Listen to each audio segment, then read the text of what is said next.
હતું, માત્ર 3 વર્ષ. તેથી જ આટલા ટૂંક સમયમાં એમના જીવન દ્વારા માનવ ઇતિહાસને એક મોટો વળાંક અપાયો તે બાબત આપણને અતિશય આશ્ચર્યજનક લાગે છે. એમણે આખા પેલેસ્ટાઇનમાં પોતાના 12 શિષ્યો સાથે પ્રવાસ કર્યો અને અવારનવાર દ્રષ્ટાંત અને સંજ્ઞાસૂચક કથાઓના માધ્યમથી પોતાનો સંદેશો પાઠવ્યો.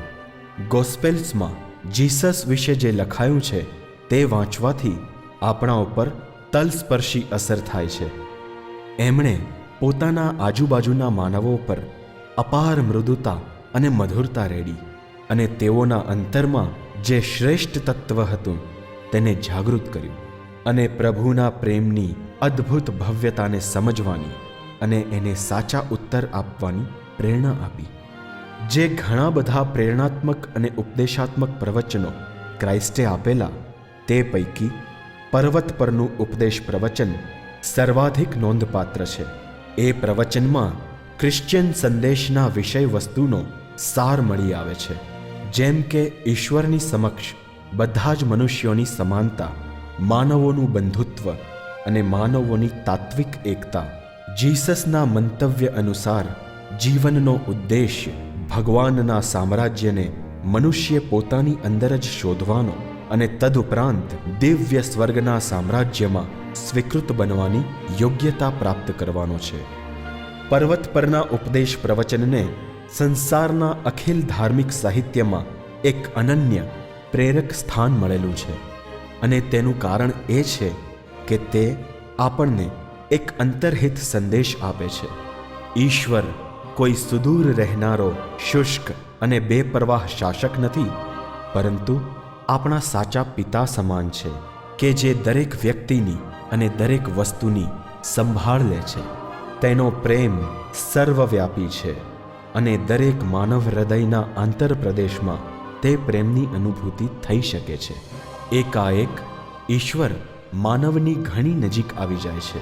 આ સંદેશ કોઈ પંથ કે ધર્મની સરહદોથી પર છે. એક સાર્વત્રિક સંદેશ છે. પર્વત પરનું ઉપદેશ પ્રવચન ક્રાઇસ્ટના અનુયાયીઓને નિમ્ન જીવનમાંથી ઉચ્ચ જીવન તરફ વિકાસ પામવાની તપસ્યાનો નિયમ અને સિદ્ધાંત પૂરો પાડે છે. આ સંદેશે પ્રેમ, મધુરતા અને માનવીયતાના બીજ વાવ્યા છે, જેનો પ્રભાવ આધુનિક સમાજના આદર્શોમાં જોઈ શકાય છે. માનવીય પરોપકારિતા, સ્વાતંત્ર્ય, સમાનતા અને વિશ્વ બંધુત્વના સ્વરૂપમાં.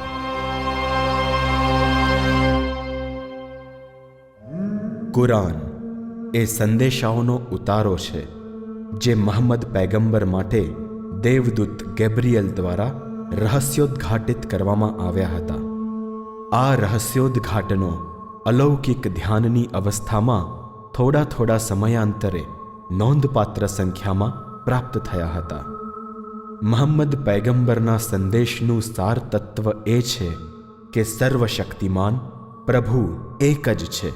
એ વિશ્વવ્યાપી છે અને દરેક વ્યક્તિના જીવનનો ઉદ્દેશ્ય એ છે કે તે પ્રભુને જ વચનબદ્ધ રહે અને પ્રભુની જ ઈચ્છાને સમર્પિત રહે. આખાય કુરાનમાં પ્રભુત્વના એકત્વનું અને તેના વિશ્વવ્યાપી હોવાનું વારંવાર કહેવાયું છે.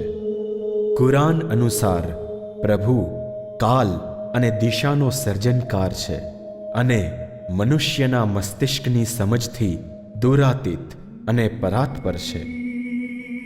તે સર્વોચ્ચ, સર્વવ્યાપી છે, ક્યાંય નહીં અને છતાં બધે જ છે. મહમ્મદ પૈગંબરે શીખવ્યું છે કે જીવનના દરેક ડગલે અને પગલે મનુષ્યે એ ભાન રાખવું જોઈએ કે એનું અસ્તિત્વ પ્રભુમાં જ છે. પ્રભુની જ ઈચ્છા એના જીવનનું કારણ છે. પ્રભુમાંથી જ તેનો ઉદ્ભવ છે અને પ્રભુ તરફ જ એ પાછો જશે. ન્યાયના અંતિમ દિવસની માન્યતા મૃત્યુ પછીના જીવન વિશેની માન્યતા સાથે જોડાયેલ છે. વ્યક્તિને તેણે જીવેલા જીવન અનુસાર સજા થાય છે અથવા ઇનામ મળે છે. જે વ્યક્તિ સર્વશક્તિમાનની ઈચ્છા અનુસાર જીવન જીવે છે તે વ્યક્તિને ઇનામ રૂપે સ્વર્ગ મળે છે.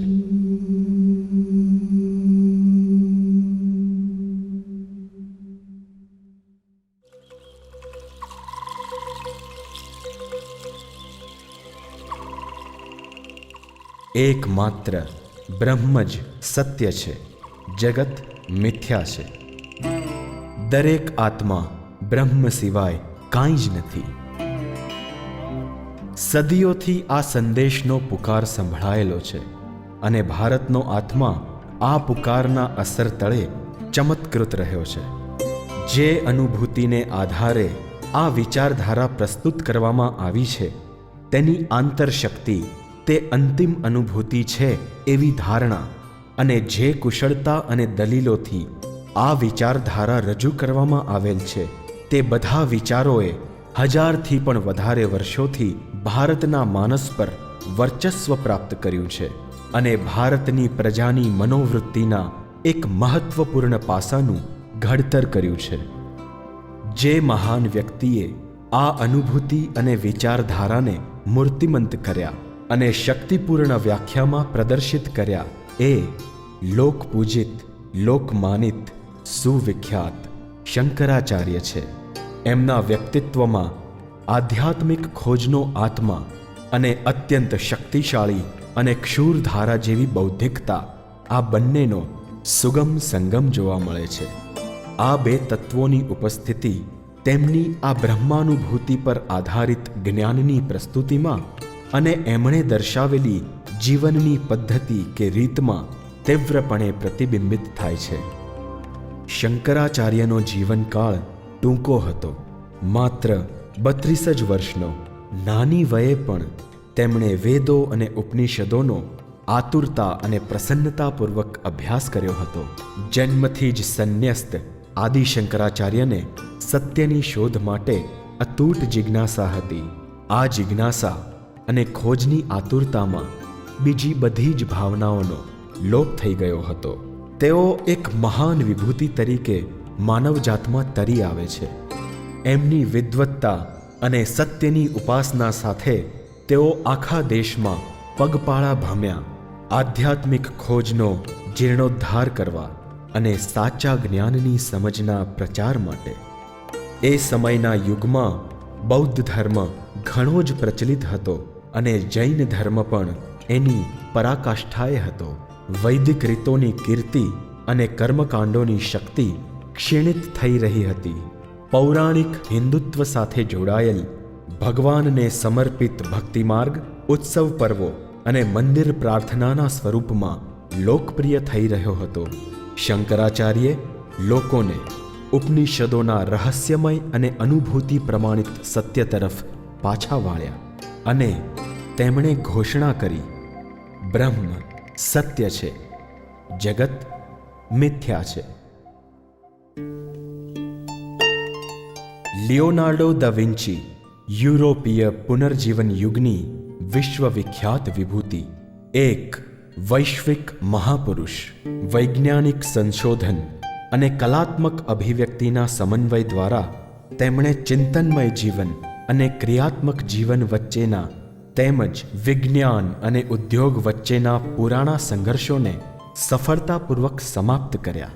તેઓ ભૌતિક પ્રયોગાત્મકતા, ગણિત અને તર્કના સામંજસ્ય ઘડનારા પ્રથમ આધુનિક એન્જિનિયર તરીકે ઓળખાય છે. એમણે 20મી સદીના ઘણા બધા સીમાચિહ્નરૂપ સ્વરૂપ સંશોધનોની આગાહી કરી હતી અને એ આગાહીઓ વિશે વ્યાપક, વિગતવાર અને નિશ્ચિત રૂપના ચિત્રણો કર્યા હતા. તેઓએ મધ્યયુગની પરંપરાને પરાસ્ત કરીને ભૌતિકશાસ્ત્રમાં સંખ્યાત્મક અને પ્રયોગાત્મક પરંપરાનો આરંભ કર્યો. એમના પોતાના યુગમાં મધ્યયુગની પડતી થઈ અને પ્રાચીન ગ્રીક અને રોમન સંસ્કૃતિનો પુનર્જન્મ થયો. એ સંસ્કૃતિઓને પુનર્જીવન મળ્યું અને આધુનિક યુગનો પાયો મુકાયો. લિયોનાર્ડોએ વિજ્ઞાન અને કળા વચ્ચેની બધી જ પરંપરાગત વાડો વટાવી દીધી અને આ પ્રક્રિયામાં બંને ક્ષેત્રોને નવી ઊંચાઈઓ સુધી લઈ ગયા.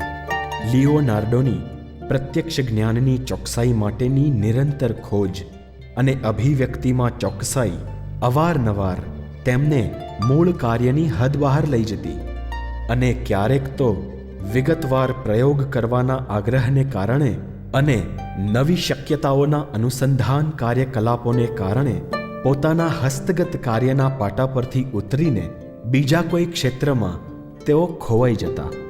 ક્યારેક જ્યારે તેમની જ્ઞાન પિપાસા સંતોષાઈ જતી ત્યારે તો તેઓ એમના વિષયમાંથી રસ ગુમાવી દેતા અને નવી સરહદોની શોધમાં ઝંપલાવી દેતા.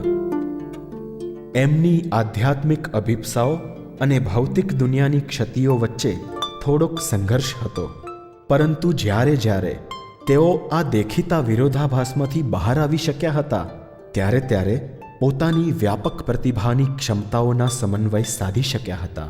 અને આ પ્રક્રિયાના પરિણામો એટલા તો પ્રચંડ હતા કે જીવનના સમગ્ર અને સમન્વિત ઉદ્દેશ્યને શોધવામાં એ આજ સુધી પણ સતત પ્રેરણારૂપ રહ્યા છે. તત્વજ્ઞાની અને ઇતિહાસકાર વિલ ડુરાન્ટે લિયોનાર્ડોના જીવનનો નોંધપાત્ર સરવૈયો આપ્યો છે.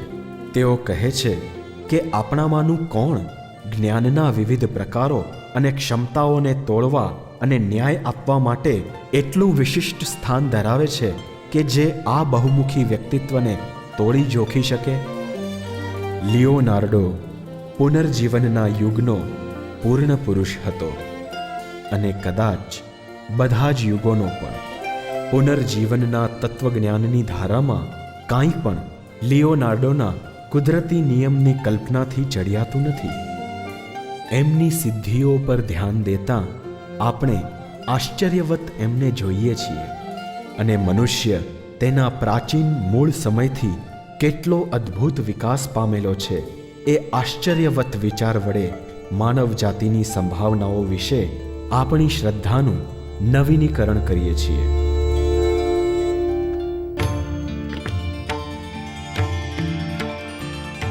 શ્રી ચૈતન્ય દિવ્ય પ્રેમના પરમાનંદ માટેની ખોજ. એવું કહેવાય છે કે ભગવાન માટેનો પ્રેમ લોકોમાં ઘણી ભિન્ન ભિન્ન રીતે આવે છે. કેટલાક એને અવિરોધીય આકર્ષણ બળથી શોધે છે અને પોતાના એ અદર્શનીય પ્રિયતમને પ્રાપ્ત કરવાની દોડ કરે છે, તો વળી બીજા કેટલાક એ ઈશ્વર વિશે વિચાર પણ ન કરતા હોવા છતાં જગતના વ્યસ્ત કાર્યોના મધ્યમાં ઈશ્વરથી જ ઝડપાઈ જાય છે અને પછી તેઓ એ જ ઈશ્વરના બનીને રહે છે. મધ્યયુગના ભારતની અત્યંત નોંધપાત્ર વ્યક્તિના જીવનનો આવો જ કિસ્સો હતો. એ વ્યક્તિત્વ હતું શ્રી ચૈતન્ય. અવતાર ધારણ કરવા અંગે ભારતીય વિચારધારા અનુસાર દિવ્ય ચેતનાનું અવતરણ ભૌતિક શરીરમાં ઉત્ક્રાંતિની પ્રક્રિયા દરમિયાન ક્યારેક કટોકટીના સમયે આવશ્યક બની જાય છે. શ્રી ચૈતન્યને પ્રાપ્ત થયેલી દિવ્ય અવતાર તરીકેની માન્યતા ભારતમાં ઘણી જ પ્રચલિત છે. શ્રી ચૈતન્યની આધ્યાત્મિકતા અને ચૈત્ય ભક્તિ એમના ઉર્મિલ પ્રાણમય સ્વભાવમાં અગત્યના હિસ્સા રૂપે સ્થાપિત થઈ ગઈ હતી અને આમ તેઓ દિવ્યતા તરફ સુસજ્જિત થઈ રહ્યા હતા. નિમાઈ તરીકે ઓળખાતા તેઓ 22 વર્ષની વયના હતા જ્યારે ગયામાં પોતાના પિતાનું શ્રાદ્ધ કરવા યાત્રા ઉપર ગયા. ત્યાં તેમણે ભગવાન વિષ્ણુના પવિત્ર પદ ચિહ્નોના દર્શન કરવાના હેતુથી નજીકના મંદિરની મુલાકાત લીધી. તેઓ લાગણીથી ભાવુક થઈ ગયા અને અચાનક આરાધના કરવા માંડ્યા. તેમના ઘૂંટણીએ પડી ગયા. ત્યાંથી પોતાના માર્ગે પાછા ફરતા તેઓને કૃષ્ણના દર્શનથી કૃપા અને આશીર્વાદ પ્રાપ્ત થયા. એમની આંખોમાંથી અશ્રુ વહી રહ્યા હતા અને તેઓ કૃષ્ણ માટેના પ્રેમથી સંપૂર્ણપણે મદમસ્ત થઈ ગયા હતા. એમણે સંસાર જીવનનો ત્યાગ કરીને આખું જીવન સંકીર્તનને સમર્પિત કરવાની ઘોષણા કરી. નૃત્ય કરતા અને મંત્રોચ્ચાર કરતા તેમણે દિવ્ય પ્રેમનો સંદેશ ફેલાવ્યો. એમનો પ્રભાવ એટલો તો ચેપી હતો કે તેમની ઉપસ્થિતિ માત્રથી લોકો ઉત્સાહિત થઈ જતા અને તેઓના અનોખા ઓજને સમર્પિત થઈ શેરીઓમાં નૃત્ય કરવા લાગતા. ગુરુ કેશવ ભારતીએ તેમને મંત્રથી દીક્ષા આપી અને એમને શ્રી કૃષ્ણ ચૈતન્ય નામ આપ્યું. એવા શ્રી કૃષ્ણ ચૈતન્ય કે જે બધાના હૃદયમાં શ્રી કૃષ્ણને જગાડી શકે. એમના સમકાલીનોએ શ્રી ચૈતન્યમાં કૃષ્ણને જોયા અને દિવ્ય પ્રેમના અવતાર અને શ્રી કૃષ્ણ ભગવાનના સાક્ષાત અવતાર તરીકે શ્રી ચૈતન્યને પૂજ્યા. શ્રી ચૈતન્યએ વર્ષો સુધી દેશાટન કર્યા, સ્થળે સ્થળે ભક્તિના બીજ વાવ્યા, અનેક જંગલો પસાર કર્યા. નૃત્ય અને મંત્રોચ્ચાર કરતાં કરતાં દિવ્ય પ્રેમના આનંદમાં ખોવાયેલી સ્થિતિમાં એવું માનવામાં આવે છે કે તેઓ અંતે શારીરિક રીતે અદૃશ્ય થઈ ગયા અને જગન્નાથ મંદિરના દેવમાં સમાઈ ગયા અને તેમના દેહની ક્યાંય ભાળ ન મળી.